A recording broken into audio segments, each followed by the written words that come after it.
Okay, this week, we're gonna start this week off by talking about different types of cameras and what different types of cameras can offer you, right? And I'm going to say right off the bat, if you are a person who does not have a mirrorless camera or a DSLR camera or a GoPro or anything else that takes a picture, your phone will work perfectly because I know probably 3/4 of you will be taking your pictures this semester with your phone, which is perfect. If you're a person for whatever reason, maybe your phone is broken or even there's a crack through the lens and you're like, I can't take pictures with my phone, your school iPad will work as well. So anything that will capture an image will definitely work for this course. You do not have to have something that looks like this to take part in this course.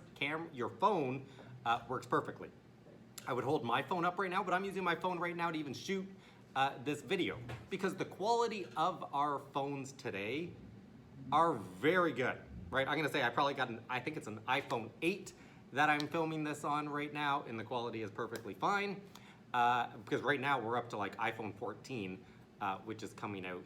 And that's what I'm gonna talk about, what you're using a camera or your phone or different things to capture images for. Because I'm gonna say 99% of the time, you're gonna have your phone on you, and a lot of people just like to take pictures for memories, right? Where in that instant, your phone is going to work perfectly.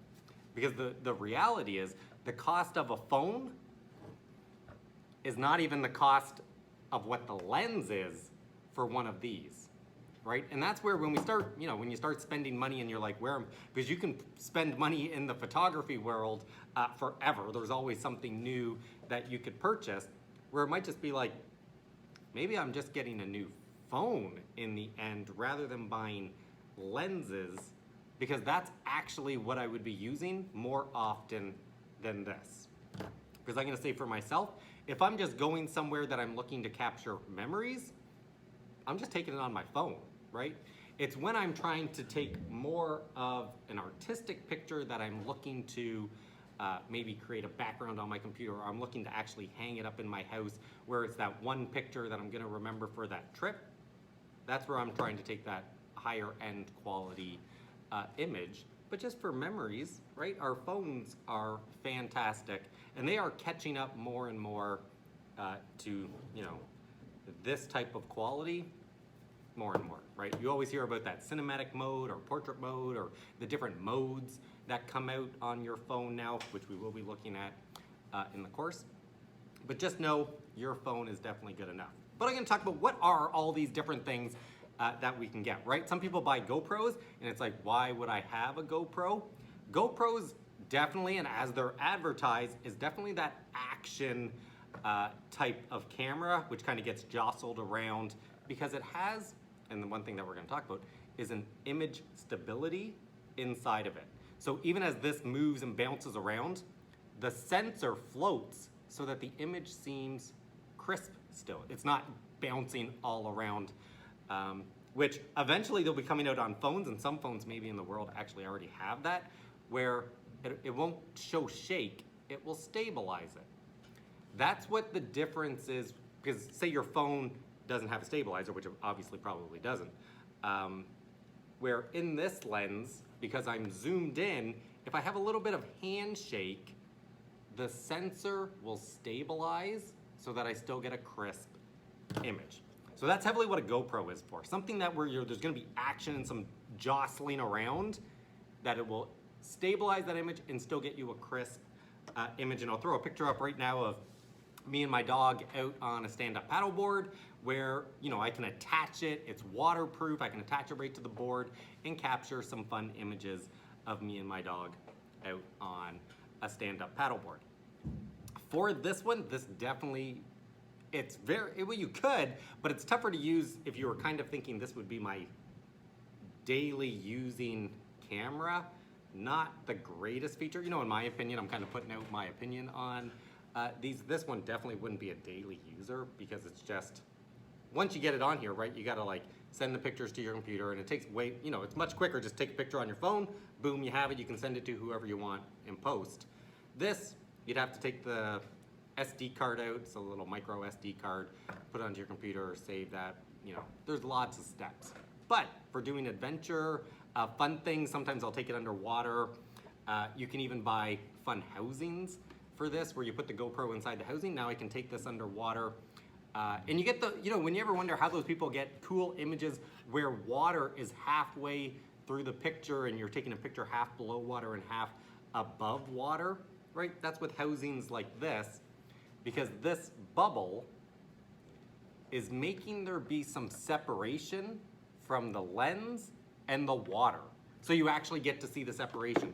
If anyone's ever tried to take a picture where they do the split, but the water actually gets to touch the actual glass where the lens is, you see so much of just that line of water, where this dome gets the water pushed off the camera, and then you can get a nice picture from above and below. And this is one of those things where I say, once you start getting into the world of photography, which is such a fun hobby and career, the things you can kind of accessorize for your things goes on and on. And over time, you accumulate different things. So GoPro, also super wide angle. And at the end of this video, I'm gonna show you what different focal lengths will do to an image, right? So this one by far is our widest angle. It's gonna take in a ton, right? If I'm shooting a landscape, it's gonna capture everything, where this one is gonna zoom in and I'm just gonna capture what's directly in front of me. It's gonna bring it closer. There's so much, there's so many different things to learn about this. So even one thing that you sometimes read is the word digital zoom or optical zoom, right? So I'll say on my phone, when you do, you do the 2-finger pinch and you zoom in, that's a digital zoom, right? It's almost as if you're just zooming in on a picture on a computer. You just have that image and you're zooming in, which is why the quality goes down as you keep zooming in, because you're just digitally zooming in. Where this is an optical zoom, and optical because it's glass, like a telescope, I'm with glass magnifying what's there so you don't lose the quality. So whenever you're looking at cameras and you see the terms digital zoom or optical zoom is when you're not losing any quality because it's got glass that is magnifying the image, where digital zoom is kind of as if you're just pinching and zooming in on it, where you lose resolution as you keep digitally zooming in. Hopefully that kind of makes sense. All right, let's get back to these different types of cameras. So originally, used to be these ones, 35mm cameras where you'd open up the back and you'd put film inside, and the film was 35mm, which is why they're called 35mm cameras, because that's the size of the actual film. These ones are fun because once again, you're taking a bunch of pictures, you get to go into a dark room, you get to actually develop the pictures in the dark room. The downside to that is, and I always love when students take these pictures for the first time, because they'll take a picture and then they look at the back, right? They're like, I want to see what I just took a picture of. But it's on the film, we haven't developed it yet.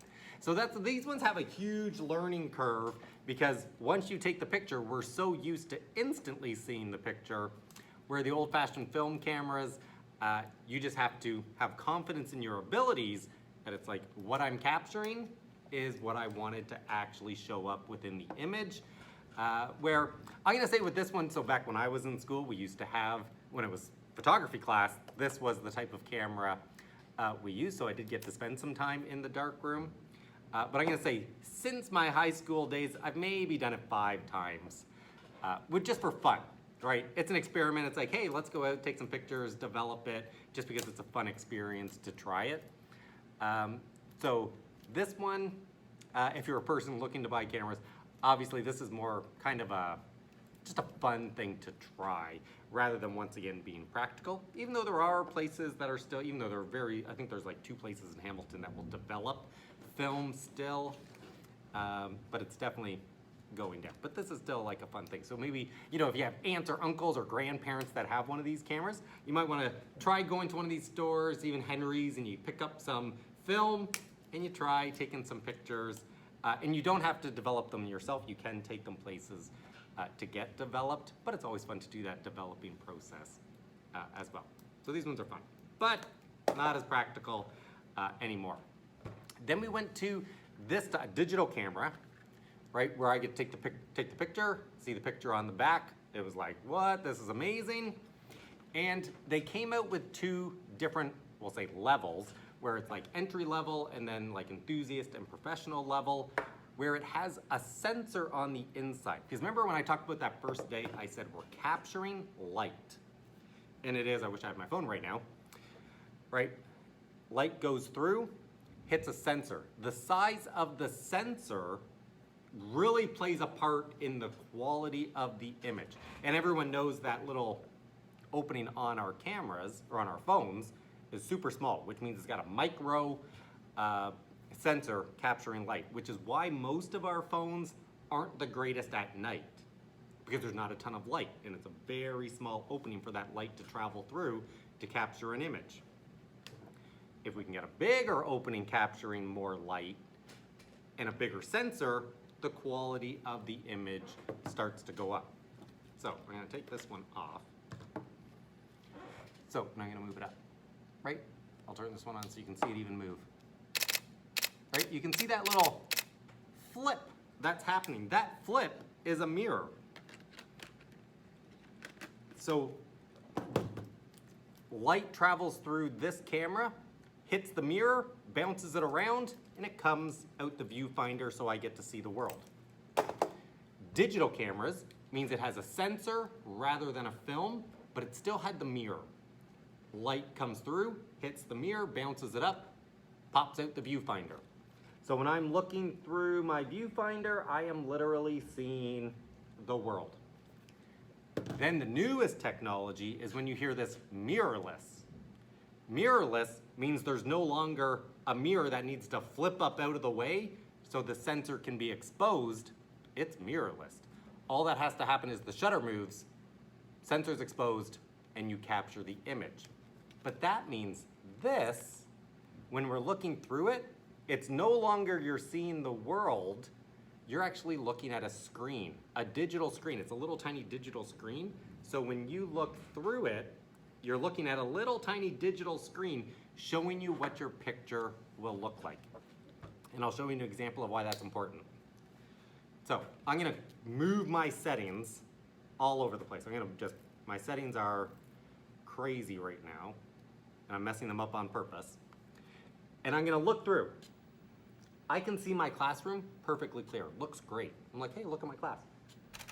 I'm gonna take a picture. It came out super dark. And that's the big difference. That's why and I don't have a mirrorless camera, which is why I'm super excited to eventually get a mirrorless camera, because you no longer have missed shots. Because when I look through this, remember, it's just light traveling through, hits the mirror, bounces around, comes out the viewfinder. But unless my settings are correct, and I take an image, you could just get a screen that's black. Because your settings, and we're gonna go through settings next week, it could be just you took a bunch of pictures that are just black screens. And it's like, oh wow, I messed up my settings. Now, good thing about this, you can quickly change your settings, take a nicely exposed picture, which I will do right now as an example. Right, and then I can see my actual classroom in the picture because I had the settings set correctly, which is nice because we have the screen. Remember this version, if you had all your settings incorrect and you were taking pictures, you wouldn't know the pictures were incorrect until you actually went to develop them. All right, so mirrored cameras. This one has a mirror in it. It's got to flip up out of the way so light can travel through. These are the ones that probably, I'm gonna say, even if you do have a camera, it's probably a mirrored camera, which are fantastic, but the new technology is mirrorless. The other thing is, why do people have these different lenses, right? There's like shorter lenses, longer ones, but do wider angle, or a telephoto lens, which is what this one is. And that comes down to, and I'm gonna say the artisticness that comes with taking pictures, right? It's an art form. This is an art credit because when you're taking pictures, which is why this last week you were learning the elements of photography, right? Because could I just walk up, snap a picture, and capture an image? Yes, but it might not be an image which is telling a story. And say I wanted to convey some feeling behind my image, I'm gonna put those elements of photography into the picture. I'm gonna start to look for some leading lines. I'm gonna start to look for different ways of capturing form and adding that into the image, and I'm taking some time to think about it, which these might help me to get to that point. Because could I take it on my phone? Absolutely. And your phone is generally a 35 millimeter, which is like the angle of what we're zooming in. So regular sight, so when I'm like looking out, is pretty much like 35 millimeters, right? GoPros are like 10, which is almost like a bug, right? Like they can see like way off to the sides. Like I can see my fingers moving right now with my peripheral vision, but I can't actually like focus on them while looking straight.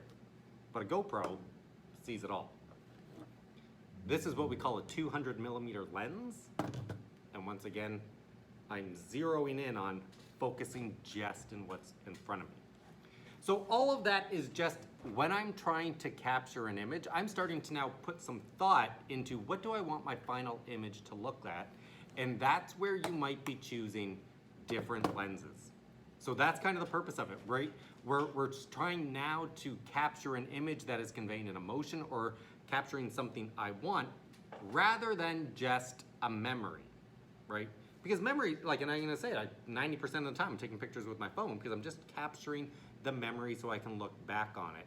But it's more when I'm trying to take that, you know, and it's kind of like doodling, right? I can doodle all the time, but then when it's like, okay, I actually want to create a final product in art, like a painting, where it's like, okay, maybe I'm gonna recommend borrowing these because you're only using them for such a narrow amount of time.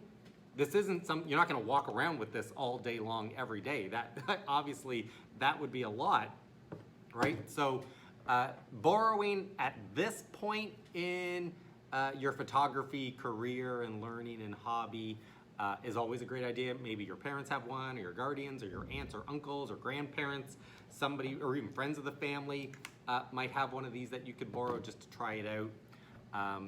So you can see it's like, oh yeah, if I'm just going out to take fun pictures, this is a lot to carry with, where my phone works nicely. These are great for those extra moments where you're trying to make a real, you know, a piece that you're going to hang up, or maybe give to someone as a gift or something, where you're really trying to capture an image. Other thing about these is often it requires additional editing, and this will be in our later weeks as well, where there's something called a JPEG, and most people know a JPEG is just kind of like an image, where this is doing the calculation. It's doing all the, you know, the sensor takes in the information from the light and it renders a JPEG image. Just like your phone, when your phone takes a picture, it's taking a JPEG image. But there is something with these, and some phones are starting to do it, where we call it a raw image, where light comes in, it hits the sensor, and then you put that into Photoshop or Lightroom, and then you edit it, right? So that's kind of, and I'm gonna say I love that step, which is why I do take pictures with this, because I love to do the editing part in Photoshop and Lightroom, and then, you know, playing with the pictures a little bit, because I just enjoy, I think that's fun, I enjoy it. Where if I'm gonna say, I've never taken a JPEG off of this camera. If I was just taking like a quick picture, I would always do it with my phone. Just be like, yep, I just want that picture, I want that image just the way it is, and I'm taking it. If I'm looking to add that software step, where I'm putting it into Photoshop or Lightroom, I'm taking a picture as a raw file, which means nothing has been done. Raw files look very flat. It's not a very interesting picture to look at, but it's got all the data for me to then manipulate it. And here's a way, for those people that, you know, like the size of a file, a JPEG might be 5 megabytes, right? It's a small file, where a raw file might be 30 megabytes. but it's the same image, but the amount of data in it lets you change things within the image without messing with the quality, right? So if I had a JPEG, and this is when it's on your phone and you move those sliders, you are moving the sliders, but you're manipulating a JPEG, which is why sometimes if you do too much to it, it's like, ooh, I've changed the color. Because the color blue is set and you are changing and manipulating the color blue, where when it's a raw file, you're changing the way the sensor interpreted the blue. So it still keeps that quality really nice because the data there's so much data in the picture that you're changing what the sensor interpreted, rather than just taking blue in a JPEG and trying to change how that blue looks. Hopefully that we do cover that in a couple weeks, so hopefully that makes a little sense. All right, I know today's talk was long, but I just want, I've gotten a couple emails from a number of people out there being like, I don't have access to this type of camera, all I have is my phone. Your phone is by far perfect, right? There is nothing wrong with your phone, because you are going to now, and this is what's going to heighten your images, start inputting the elements of photography and start to think about those things to make your pictures. It's not the device, right? I'm gonna say this camera, I'm trying to think of the years, probably 10 years old. Could be old, well, I'm gonna say 10. It's probably 10 years old. And the quality of the pictures, right? If you think how much technology has advanced over 10 years, I can still take the same quality image with this as a brand new camera in my hand. It might have some features which make things a little bit easier, but I'm still thinking it's not the quality of the image. Same as my phone. My phone right now is on a tripod. If I take my phone outside with a tripod, make sure I have good lighting, I can take the same quality image with my phone as I am with this. The one thing that these bodies allow is that the quick interchanging of lenses for different focal lengths, right? That's why these are a little bit easier, I'm gonna say, to change the type of picture you're taking, because right by just changing the lens, boom, I just changed the type of picture. Now, for you out there, maybe that means you gotta actually walk, right?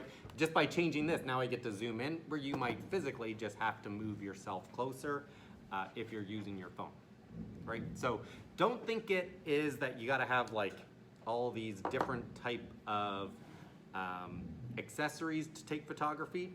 Most of you will probably have a phone which will work perfectly well. It's just you being creative, right? That's why we started with the creative process, because that's what photography is. You finding cool angles to take pictures from that heighten your actual images, rather than it being the technology. Because even as I said, if I don't have my settings correct, which we're gonna cover next week, the images can turn out really bad, right? So it's not the device that is, it's all the things that you're gonna put in it. Now we're gonna jump into this week, and sorry, I know this is a long talk today, but I could talk forever about this. But for this week, we're gonna look at the principles of photography. So last week was the elements of photography, this week is the principles. These are the tools, which we covered last week, the elements of photography, those are the tools you're gonna use. Now the principles is how you use the tools, right? So now that we have, we're looking at line and form and all those different things in our elements, it's how do I apply those to balance, symmetry, right? All the principles within photography. And at the end of these 2 weeks, once you have all these elements and principles and you can put them together and start to think about those things when you're taking your images are instantly going to skyrocket in terms of their interest level and viewability, where people are like, wow, that is a really good image. Rather than it just being you walk outside and take a snapshot, but there is nothing in the image that's really working together to draw the viewer's attention through a story, right? You want someone to view your image and their eye travel through the image as it tells a story to them. That's kind of the fun part of photography, when people really like to stare at your image and look through it, and you watch their eye travel through your image. That's what we're going to get to. All right. For the principles, this week, you do not have to take your own pictures. You can find pictures off the internet. However, it's always good to practice, and if you're a person that finishes a little early this week, maybe you're going to throw in a couple of your own where you are trying to now take pictures with those balancing or principles of photography into your images. But the only requirement is internet pictures for this. You're going to start to research this topic and be like, okay, what does an image with balance actually look like? All right, once again, look forward to seeing your pictures. And if anybody does have, a question about cameras, because maybe you do have a camera and you're like, geez, how does my camera actually work? We can delve into that a little bit deeper with maybe you want to try changing instead of just taking, because your camera can just take JPEGs. Maybe it's set to just take JPEGs. Maybe you're at that point where you're like, ooh, how do I change that setting to take a raw image? And how do I edit my raw image? All right, if you're someone in that situation, we can always set up like a Teams meeting so that, when I'm doing this talk, you can stop real quick and be like, hey, how does this happen on mine? And it's more of a conversation rather than just me talking. I might at one point even just put a discussion point or a discussion post saying, what is the type of camera you're using for this course? And I know a bunch of you are just gonna write your phone, which is totally good. But just in case I have some people out there that do have one of these in their household that they are practicing with, I could send you some tips on your specific camera, because obviously, sorry for the bell. Obviously there are lots of different cameras between Canon cameras and Nikon, and Sony is big out there now. We can look at that. All right.